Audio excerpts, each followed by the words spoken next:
What is the science behind stereo sound localization?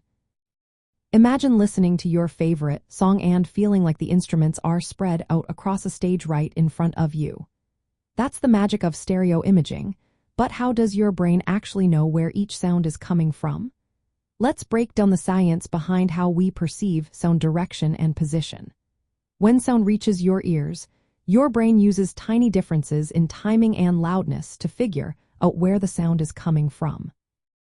These differences are called interaural time difference and interaural level difference. Interaural time difference is the tiny delay in sound arriving at each ear. If a sound is coming from your right, it hits your right ear just a split second before your left. Your brain notices these microsecond differences to tell you the sound is on your right. This cue works best for low-pitched sounds because their longer wavelengths make timing differences easier to detect. The second cue is interaural level difference, which is the difference in loudness between your ears. When a sound comes from one side, your head acts like a barrier, making the sound quieter in the ear farther away.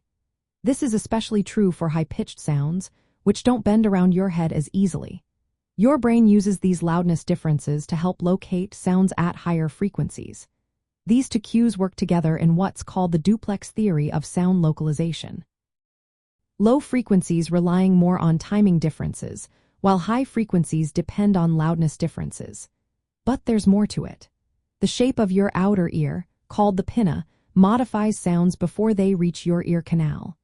These modifications create spectral cues that help your brain determine if a sound is coming from above, below, or behind you. Your brain also considers reflections and echoes in your environment. When sound bounces off walls or objects, your brain uses the first sound wavefront, known as the precedence effect, to keep your perception stable.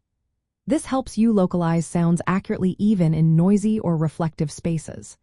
Now, in music production and mixing, understanding these principles is key. Producers can create a sense of space by adjusting timing and level differences between the stereo channels. For example, adding a slight delay between the left and right channels can make an instrument seem like it's coming from a specific spot in the stereo field. Equalization can also simulate spectral cues, giving the impression of height or depth. Reverb and room simulations mimic natural reflections, helping sounds feel more three-dimensional. When you listen to a well-mixed stereo track, your brain is using all these cues, timing, loudness, spectral shaping, and reflections, to place each sound in a virtual space. This makes the music feel more real and immersive. So next time you're mixing or listening, remember that your brain is constantly working behind the scenes, decoding these tiny differences to create a rich, three-dimensional sound experience.